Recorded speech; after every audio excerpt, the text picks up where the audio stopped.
The other day I asked ChatGPT to write a country song for Morgan Wallen about a bird building its nest in his mullet. And the results were okay. I was out in the barn minding my own when I felt something tugging on my phone.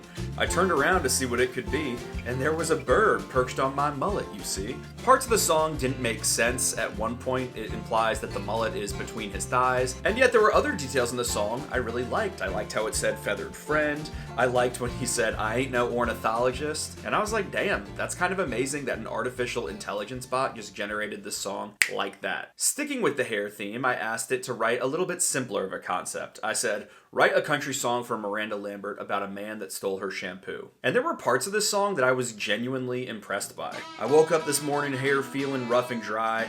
Thought I had my shampoo, but it was gone from my shower. Fly. I should have known better. I should have locked the door. But I was feeling lonely and wanted someone to adore. I never thought he'd take from me, never thought he'd be so bold, but he took my shampoo and left me feeling cold.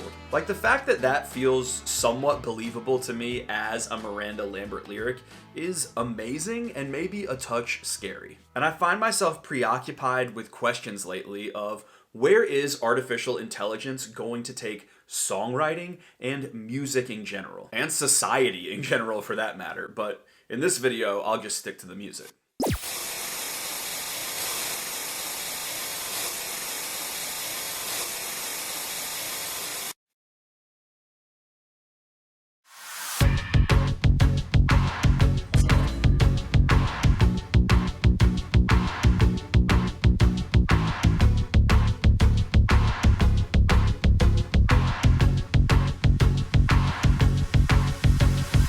Artificial intelligence, or AI, has been very present in the psyche of the modern mind for a while now. But lately, it seems like the capabilities of artificial intelligence are finally actually being realized. When DALL-E 2 rolled out last summer, it was amazing what kind of art could just automatically be generated that had not even existed before. DALL-E is an example of how imaginative humans and clever systems can work together to make new things, amplifying our creative potential.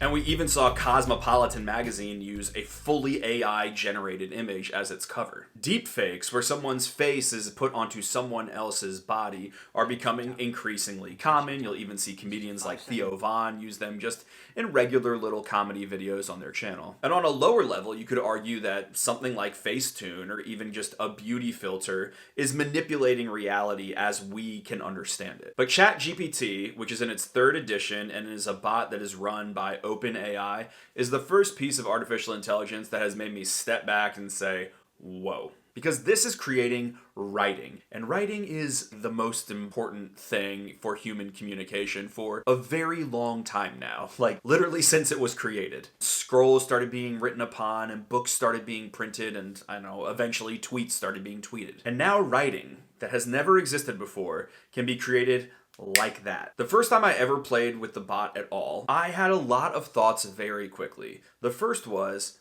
why would any high schooler ever write his essay again? The second was, why would any adult ever write a cover letter again? And I know we all like to think that we are purists, and no, we're going to continue to harness the craft of writing, and it matters that we're expressing authentically, but you got to be real here. Human nature suggests that if there is a tool that can write clear, decisive prose and save you hours and hours and hours, and maybe all you got to do is change a word here and there, people are going to use that tool. And considering I'm a music guy, the third thought that came to mind is, this is going to be a part of songwriting, like it or not. And I think there are a lot of implications for that, and we are about to enter an extremely long period of legal gray area. But before we get to all those sorts of questions about its implications, let's have a little fun with the AI, okay? I asked people on Instagram to give me some ideas of songs to AI generate, so I'm just gonna look at some of the top comments here and see what we can do in the technology. And we're gonna redo the camera angle now. Okay, so I've got ChatGPT pulled up here. I'm logged in. You do have to have an account. But the top comment on my Instagram was from Cyrus Waugh. It says, a song for Ernest about going to a butcher shop instead of a flower shop. So I'm just gonna enter that in here.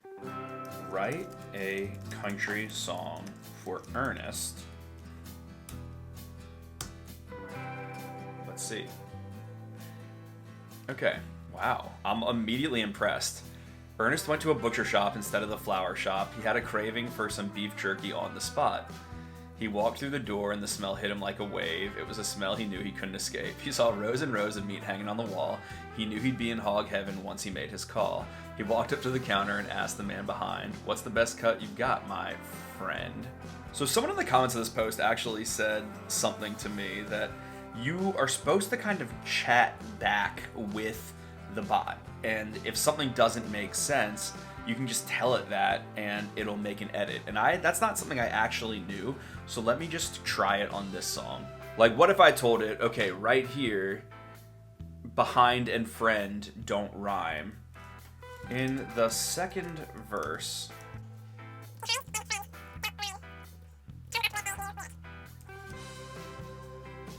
let's see.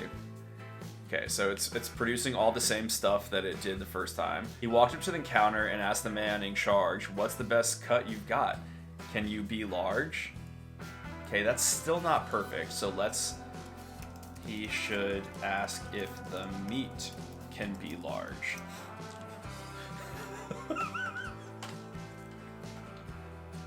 That's a funny thing to say on camera. Let's see if it responds. He saw rows and rows of meat hanging on the wall. He knew he'd be in hog heaven once. He walked up to the counter and asked the man in charge, "Can you give me a large cut? I'm looking to binge and barge." Okay, like, not perfect, but it does make edits when you tell it to make edits. Let me find another top comment and we can try it again. Oh, here's one with a lot from Michael Daub. Zach Bryan singing a song about how all his homies hate Ticketmaster. All right, let's start a new chat. Ticketmaster. Okay, Zach Bryan sitting on the porch swing, drinking iced tea. So this is interesting. It's like writing them with Zach Bryan as the main character, but I don't really want that. I want it to be in the style of Zach Bryan. Zach Bryan sitting on the porch swing, drinking iced tea, thinking, okay, now this is interesting. Zach Bryan would never start a song of him drinking iced tea on the porch swing, but it's like the bot clearly associates that with country music. Let's just see what the chorus says. All his homies hate Ticketmaster. They say it's a bunch of corporate disaster. Gouging the fans, making it hard to see the bands we love. All his homies hate Ticketmaster. Rewrite the song in the first person. So it's being sung from the point of view of Zach Bryan. This is interesting. I'm sitting on the porch drinking iced tea, thinking about the time I had to pay 3 times face value just to see my hero play. I remember back in the day when tickets were cheap and the music was free.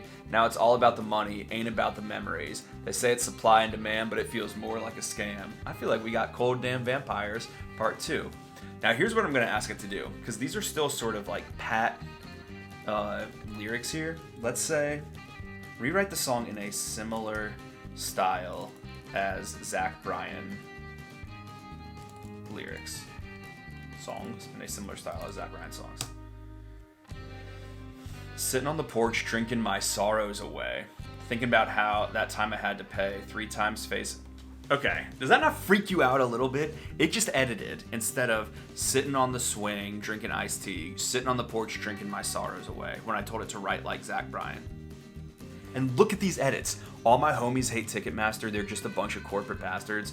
Look at this bridge. Sometimes I wish I could just turn back time to when music was pure and true. The world keeps on spinning. The prices keep climbing. All I can do is raise a middle finger to Ticketmaster too. What? Like, do you not see the power of this tool?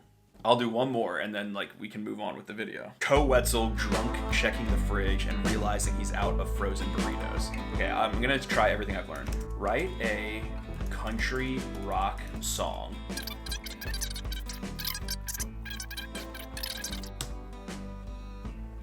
I woke up this morning feeling hungry and wild, thinking I'd fix myself breakfast that's easy and mild. So this isn't working for me. Rewrite the song with more humor and curse words. The narrator should be getting over a hangover.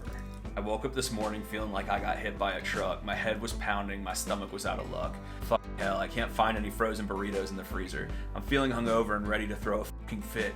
I'm gonna have to go out and find something else to eat because there ain't no fucking burritos in the fucking freezer. But honestly, is this not way more Koe-ish already? It's crazy how you can like hone in with more questions and it kind of gets the style correct and correct and correct. Obviously, that is an extremely powerful tool, and I think with relative quickness, we are going to see AI-generated content becoming a pretty big part of the music industry, because not only is technology like this starting to exist that can generate lyrics so quickly, but there's also companies that can generate music and instrumentals seemingly out of thin air as well. A recent Billboard article that interviews the CEO of a company called Boomy, which generates AI instrumentals, started like this.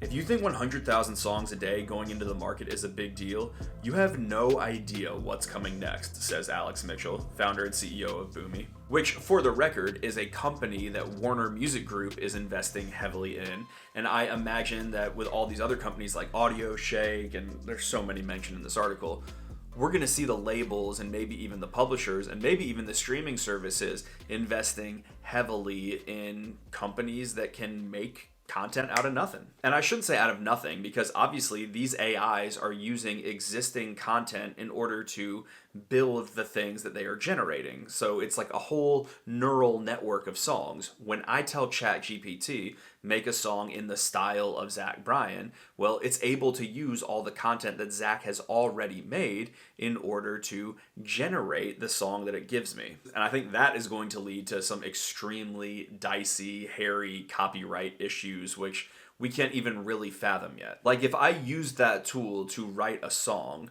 and brought it to some other co-writers and we wrote it together, would we have to credit ChatGPT? Are they technically a publisher? Is it fully open source and just a tool? You could even argue that the next time someone tells ChatGPT to generate like a Morgan Wallen song, that I kind of contributed to it because I told ChatGPT some of these lyrics don't make sense. According to Billboard, the US Copyright Office will not register a work created solely by AI, but it will register works created with human input. So theoretically, I could register those songs because I added human input. But that input has yet to be clearly defined. And OpenAI, which owns ChatGPT, is arguing to the US Patent and Trademark Office that using copyrighted works as inspirations and as learning for the things that they generate, that should be considered fair use. Meaning that they feel like we should be allowed to pull from the whole catalog of, say, Morgan Wallen songs to generate a Morgan Wallen-ish song.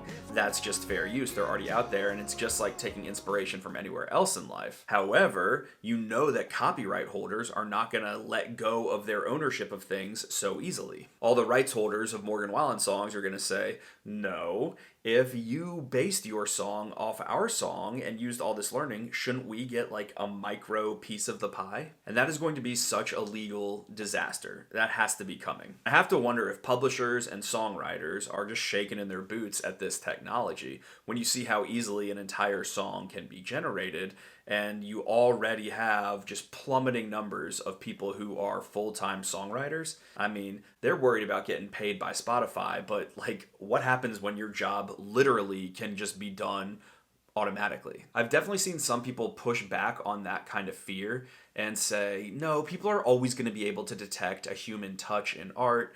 People aren't going to ever embrace fully AI-generated lyrics because it just won't feel human. And I see what they're saying to an extent, but I think they are putting way too high of an estimation on our collective ability to judge as humans. Attention, Axiom shoppers. Try blue. It's the new red. Ooh. Look at all of us scrolling on TikTok for hours at the mindless entertainment. You see those fake couple prank videos like this. Prank on my husband. All right, hold on. Forgot something upstairs. Hold on.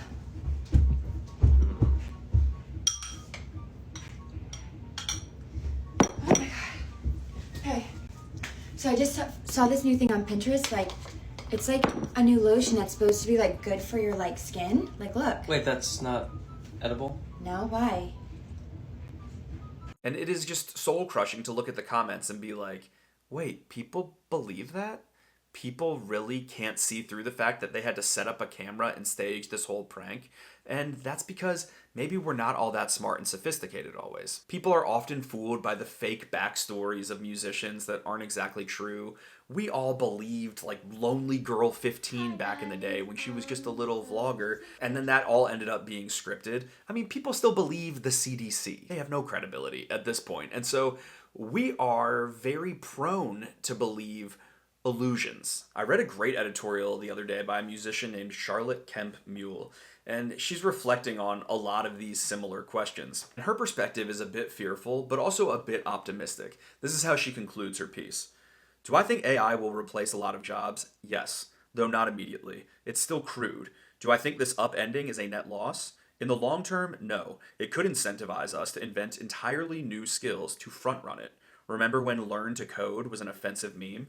In fact, I'm very eager to see how we co-evolve or eventually merge into transhuman cyber seraphim once artificial general intelligence goes quantum. But this will be a Faustian trade, have no illusions. Now, I'm not a fan of the idea of transhumanism at all, but I think Charlotte makes some good points here. Namely, we might be entering a time where the ability to use tools like ChatGPT well become a skill in its own right, and where the people that really understand how to ask the right questions, how to morph the song a little bit, how to work with all these tools that generate music out of nothing are the people with the most power. And is that a little bit depressing? Yeah. Just like on a base soul level, it feels kind of gross. Although maybe that's how people felt when suddenly you could have a microphone amplify your voice and you didn't have to have the belting power to fill a whole cathedral. I've definitely seen people compare the rise of AI generated music to the drum machine. And they say, well, look, everyone thought drum machines was going to kill drums fully, but there's still drummers out there. Although I would argue there's a lot less of them. There's a lot of festivals where there's just a DJ and his turntable and just some kind of beat pads. But I think the future of songwriting is going to be very confusing. I think the same way that every bodybuilder is asked, are you natty? Are you natural? You're not natural? Okay. Are you natural? Okay, I appreciate it. Which basically means, are you taking steroids? I think every song that is written might have that question around it too. Every songwriter, it's like, are you really writing that? Did that just come from your brain, or did you use AI to help you get to that idea? We're not there yet, but I think we're going to be there pretty soon.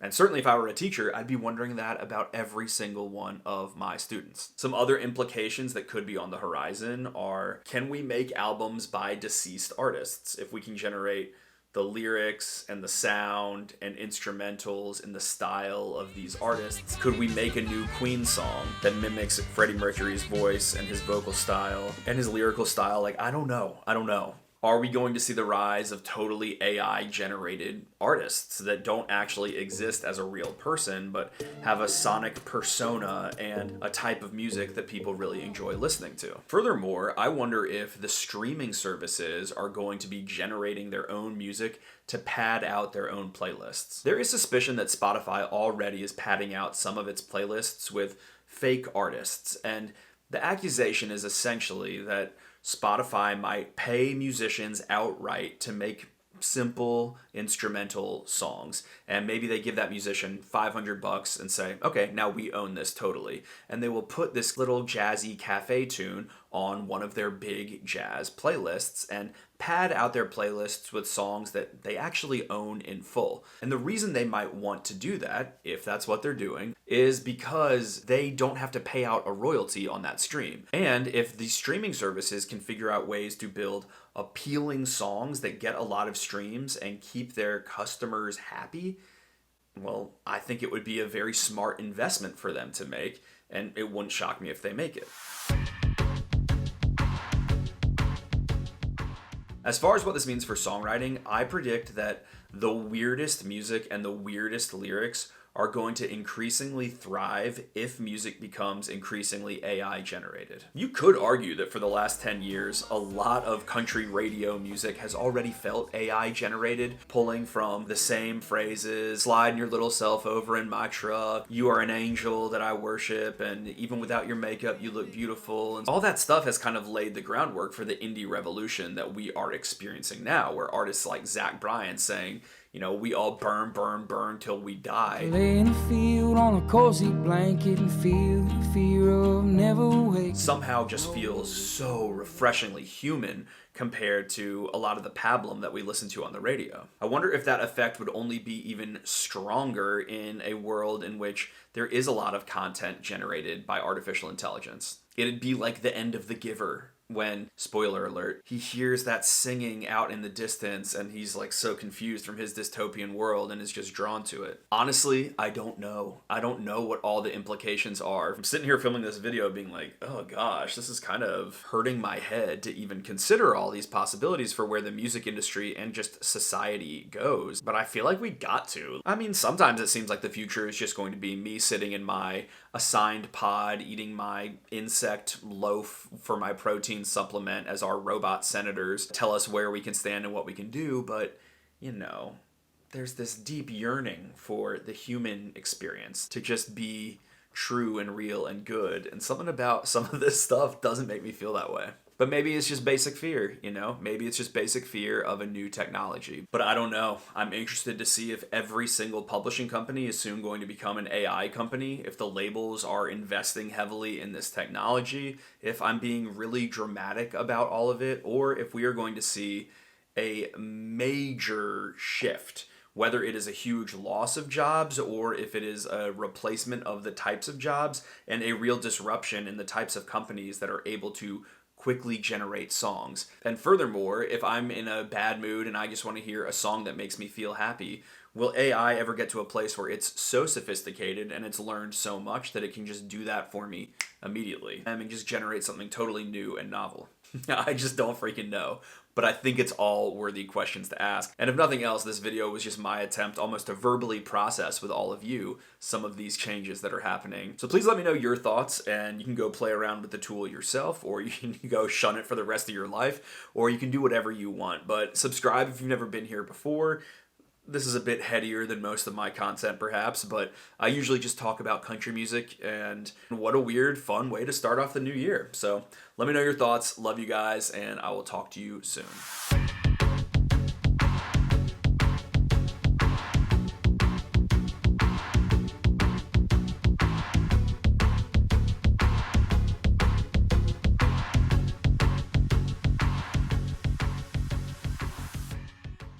And also, I guess now would be a good time to confess to you all, I'm not real. This entire channel is just AI I'm just kidding. I'm tired. It's 1 a.m., okay? I should have ended this video so long ago.